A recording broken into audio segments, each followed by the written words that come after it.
Hola, je suis Coco de Mystique Engagée et je vous souhaite la bienvenue pour ce nouveau tirage d'Astro Tarot collectif de la semaine.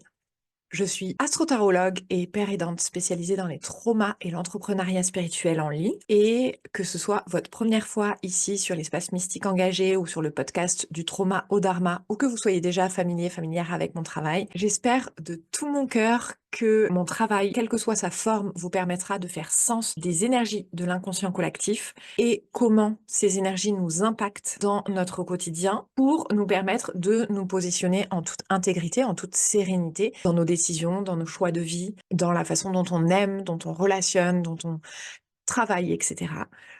pour vivre la vie la plus sereine possible à la fois cette semaine, mais de manière générale, évidemment. Pour soutenir mon travail, il y a plusieurs options.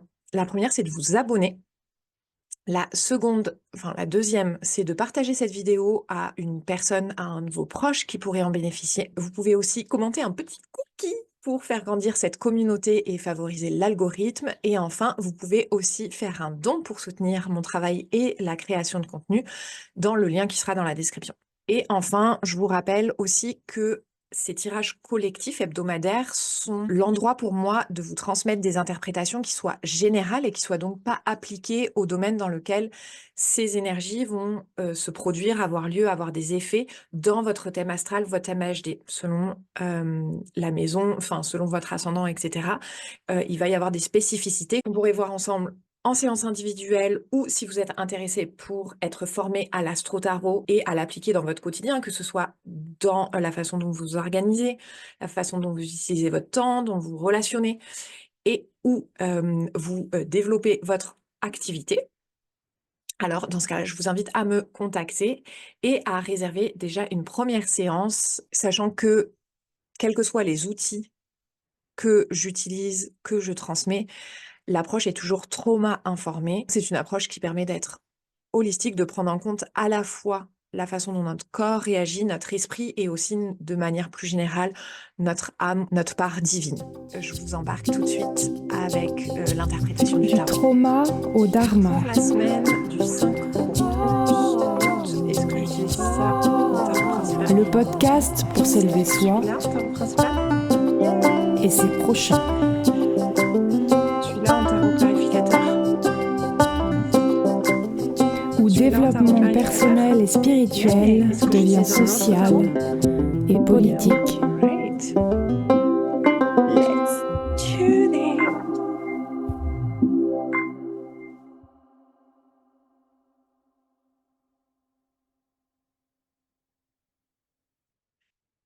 Donc,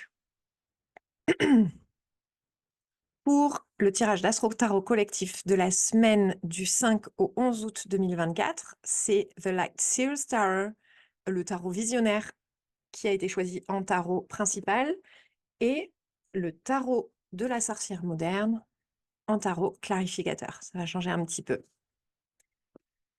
Let's go!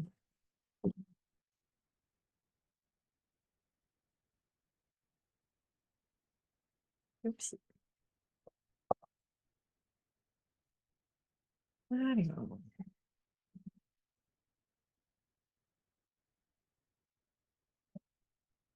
On va voir si Mercure rétrograde, si je canalise Mercure rétrograde en avance, et si on va avoir quelques difficultés de communication.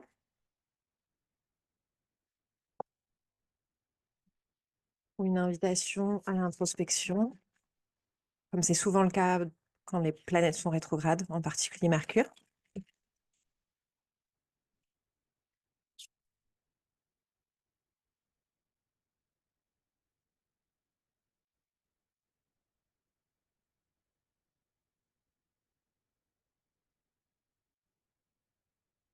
All right. Donc, les messages d'Astro Tarot collectif de la semaine du 5 au 11 août 2024. L'énergie principale de la semaine, l'étoile. Et la carte du dessous, la reine d'épée. Le challenge de la semaine, le 4 de Pentacle. L'enseignement de la semaine, sur qui ou sur quoi on peut s'appuyer. La communauté, le 3 de coupe. La priorité de la semaine.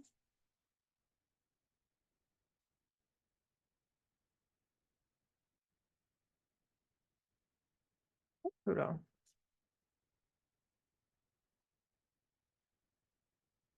La priorité de la semaine.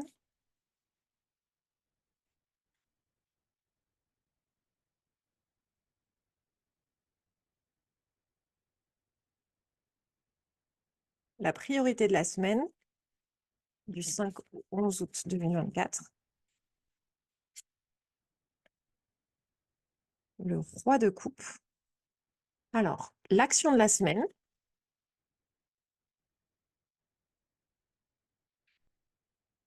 La reine de Pentacle. Et le conseil de la semaine. L'as de bâton. Ok. Pour la clarification.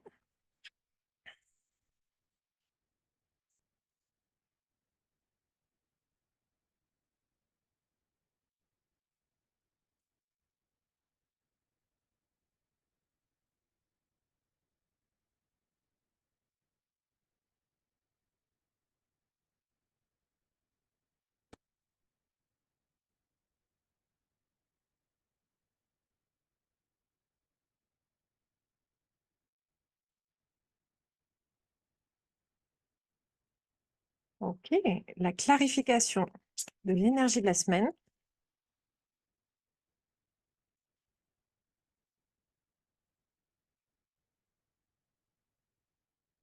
La clarification de l'énergie de la semaine. La reine d'épée, qui vient clarifier la reine d'épée.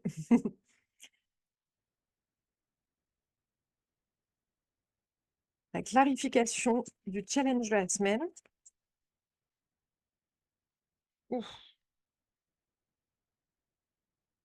Le 8 d'épée et la lune. La clarification de l'enseignement de la semaine, le valet de Pentacle. La clarification de la priorité de la semaine, la tempérance. La clarification de l'action de la semaine.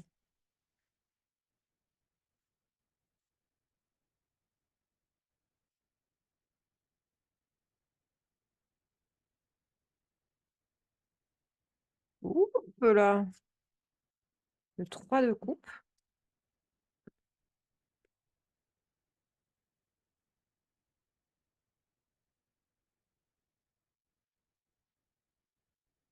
Et la clarification du conseil de la semaine.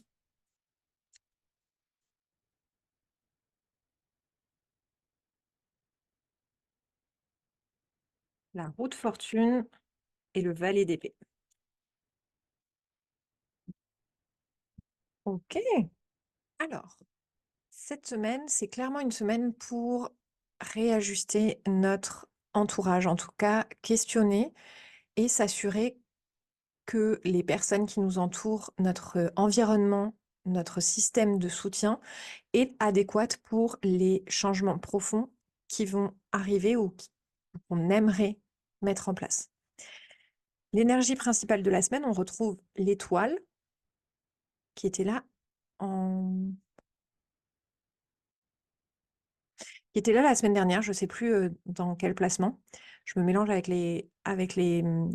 tous les tirages, mais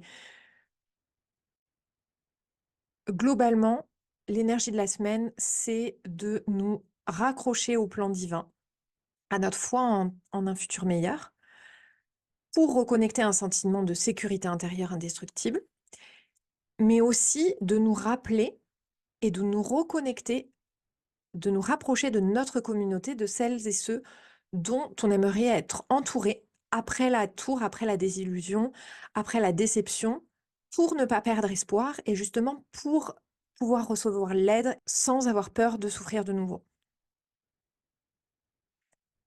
Globalement, l'étoile, c'est la carte de l'espoir qui nous rappelle que le calme revient toujours après la tempête.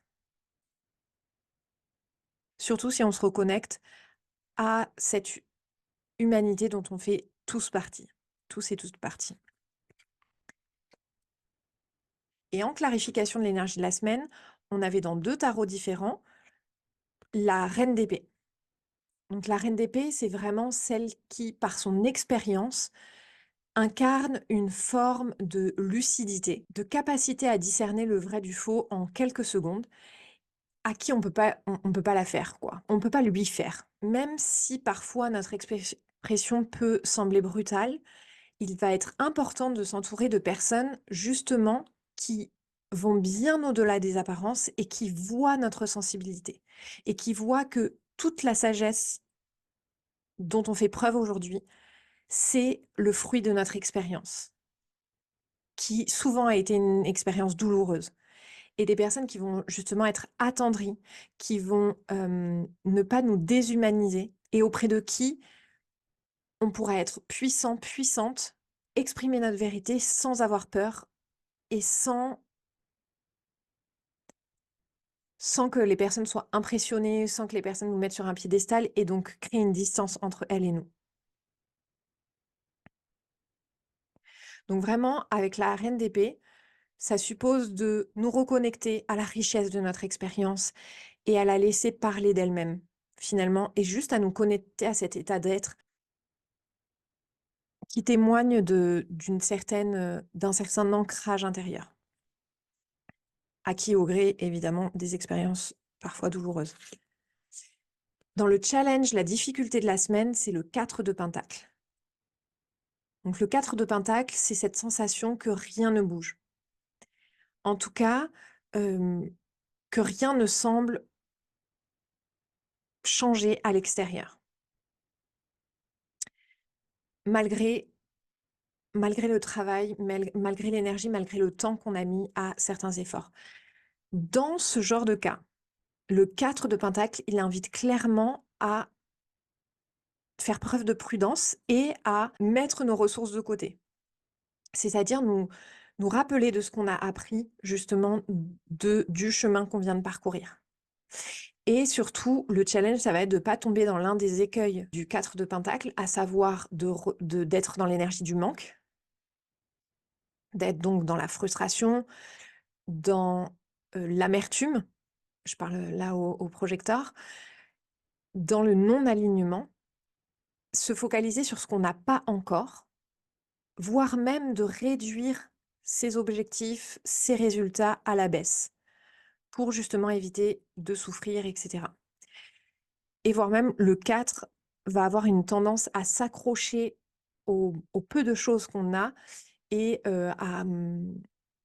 l'écueil cette semaine, ça va être vraiment de ne pas être trop près de nos sous, de nos ressources, etc. Tout en faisant preuve de prudence aussi. Et dans la clarification, on a le 8 d'épée. Donc clairement, on a besoin de se détacher de notre état d'esprit. En tout cas, d'ouvrir notre état d'esprit, de nous détacher du doute qu'on peut avoir de nous-mêmes, de nos pensées, de nos peurs anxieuses qui nous prennent au piège et qui font qu'on est sur la retenue. En fait, là, la priorité pour avancer et le challenge, ça va vraiment être de ne pas s'attacher au flot d'histoires qu'on se raconte et à toutes les pensées qui peuvent nous traverser, notamment les pensées intrusives, et à tout ce bruit mental, cette narration mentale qui peut parfois nous dévaloriser. Donc, clairement, ça va être déterminant d'ouvrir notre perspective, d'ouvrir notre esprit pour nous connecter à nos potentiels et avoir suffisamment confiance en nous pour nous libérer de nos circonstances actuelles, même si elles sont moindres, pour justement en créer d'autres qui soient plus épanouissantes. Et comment on va faire ça? Depuis l'intérieur, mais surtout en ne séparant plus ce qui peut paraître contraire. On le retrouvera aussi dans la tempérance qui est juste là. D'arrêter d'opposer la clarté à la confusion, la lumière à l'ombre, la maladie au rétablissement, le doute à la fois, etc. Et de se rappeler que la nuit n'existe que parce que le jour se lève et que ces énergies opposées coexistent pour créer un tout unifié qui n'existerait pas autrement. Idem pour la justice, qui existe uniquement parce que des injustices existent. Et donc là, le challenge qui me vient, c'est vraiment de vouloir à tout prix être dans le bonheur, la paix, le positif, vous savez, cette positivité toxique, etc. Ne pas critiquer, ne pas ressentir d'énergie négative, etc. C'est un courant très très fort de psychologie positive qui pour moi est une hérésie et qui consiste justement à lutter contre la vie et contre ses fluctuations pour rechercher à créer une forme d'équilibre et donc de mort, ce qui paraît évidemment un peu contre-productif et surtout fatigant. Avec la lune, clairement, l'idée c'est de s'ancrer, de se concentrer sur la présence face à tout ce qui est, de nous ancrer dans notre réalité. Ça ne veut pas dire qu'on ne va pas vouloir désirer une réalité qui soit autre, mais depuis une place de présence et pas depuis une place de fuite ou d'évitement de la réalité telle qu'elle existe aujourd'hui. C'est tout l'enjeu de la dépendance, justement. C'est d'utiliser des stratégies de survie, un petit verre d'alcool, une petite clope le soir pour juste lâcher prise. Ça témoigne d'un désir fort de vouloir lâcher la pression. Mais au final, on se retrouve à ce que la stratégie qu'on employait à un moment donné pour nous offrir un espace de respiration nous prive de notre respiration au sens propre et figuré et nous prive de notre liberté. Donc avec la lune, c'est aussi se rappeler de toutes ces nuits obscures, de tous ces challenges, de tout ce à quoi on a survécu et de nous remplir de notre pouvoir transformateur.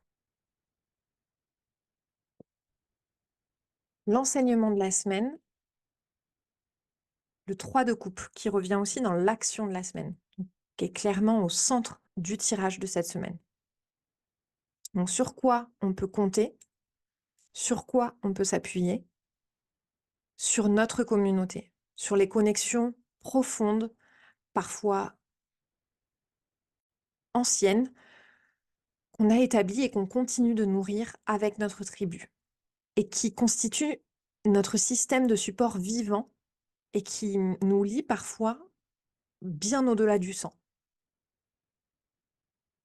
Je reviendrai, je développerai un petit peu plus sur le 3 de coupe juste ensuite. Dans l'enseignement de la semaine, le 3 de coupe est accompagné du valet de pentacle, qui peut être très concentré sur le matériel, sur la sécurité, la stabilité, qu'il en oublierait un petit peu de se demander si ça le nourrit vraiment.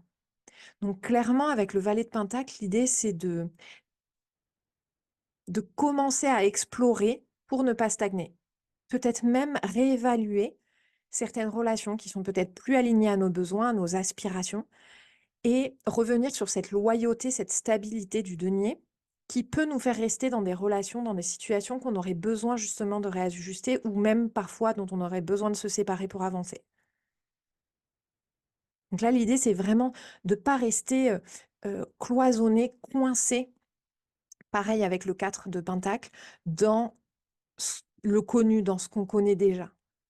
On le voyait la semaine dernière avec le chariot, il y avait cette résistance au changement, mais il y a ce besoin d'aller de l'avant.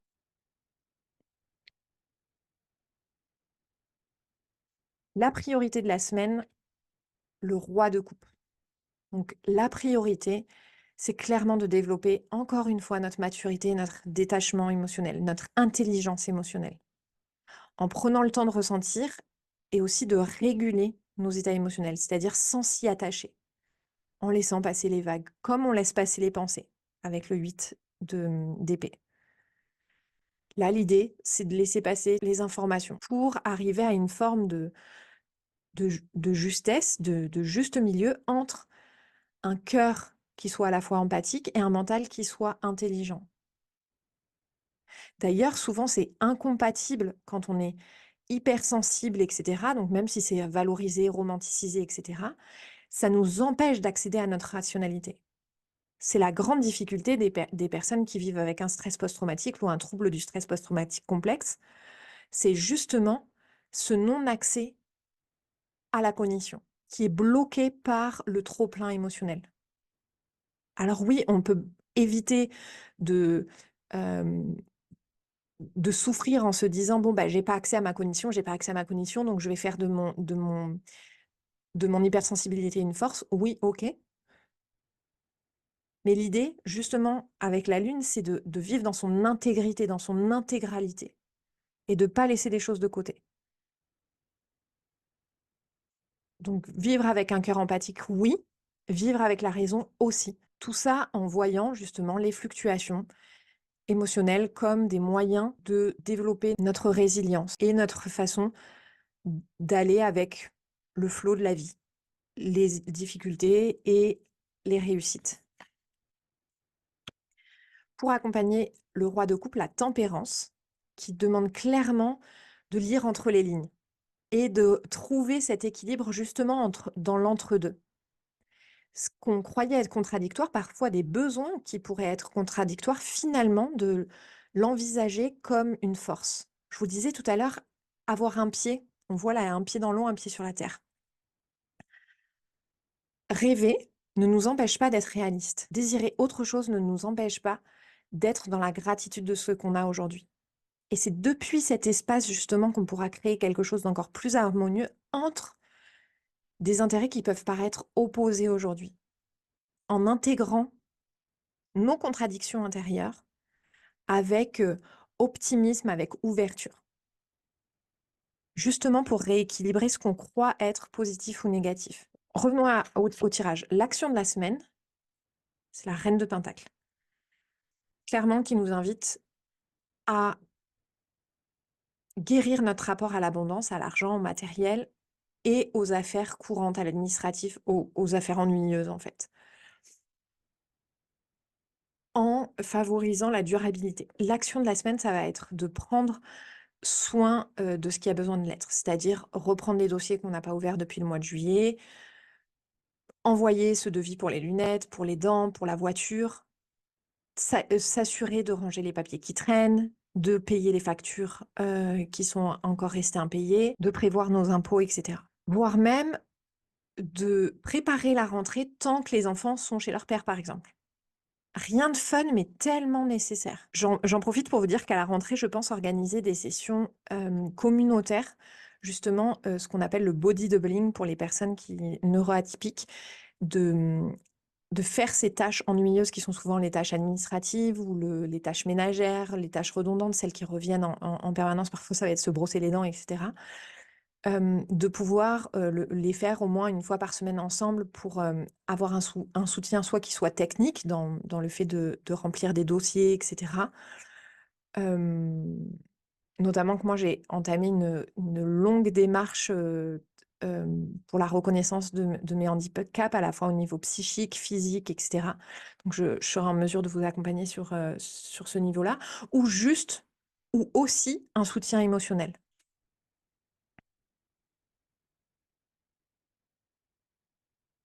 En parfait accord avec ce 3 de coupe qui revient, qui nous invite à célébrer justement les petites avancées, les réussites, qui sont pas si petites que ça, mais surtout de célébrer notre présence et la présence de l'amour avec un grand A de nos amitiés dans notre vie, de chérir et de nourrir ces relations. Donc l'action de la semaine, ça peut être de passer un coup de fil pour demander des nouvelles, pour en donner, faire amende honorable lorsqu'on n'a pas assuré, cultiver cette adelphité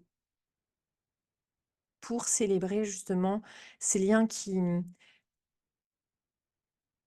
nous sont si précieux et pour montrer à quel point ils comptent pour nous.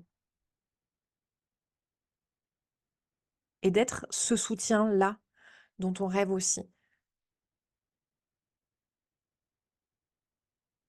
De faire partie de cette communauté qui soit soutenante aussi.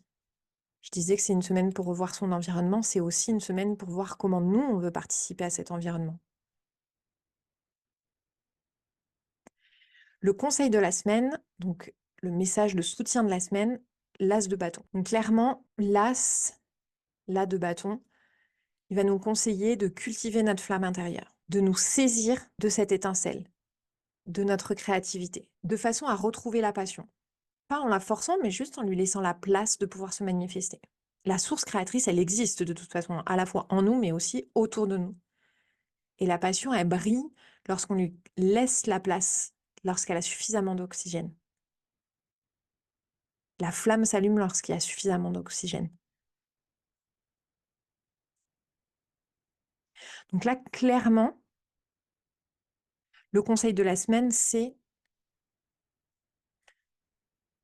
de se saisir de cette étincelle pour entamer des changements profonds, tout en sortant à la fois de la roue mentale du hamster, symbolisée là par la roue de fortune, et en acceptant encore une fois ce qui est ici et maintenant, sans nous attacher aux résultats, sans nous attacher à nos ambitions, qui semblent de toute façon hors de contrôle, sans nous attacher aux hauts et aux bas, aux baisses ou aux augmentations de chiffre d'affaires, et de plus les voir, de plus raconter d'histoires avec le 8 d'épée, comme si c'était un échec ou une réussite, de développer une forme de neutralité émotionnelle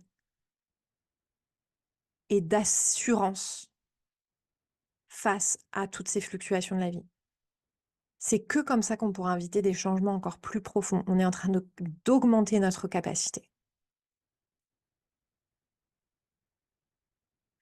En nous entraînant à surfer sur la vague du changement, justement. Et ça, comment on va faire? En nous reconnectant à notre idéalisme, à nos idéaux, à notre intelligence, à notre vérité, à notre vivacité d'esprit aussi, à questionner, à remettre le monde en question, etc. Et aussi en nous assurant de nous entourer de personnes avec qui on peut partager ses idées. Les plus extravagantes d'ailleurs, ou celles qui n'ont même pas de sens aujourd'hui. Donc clairement, la semaine est à revoir notre place dans notre communauté.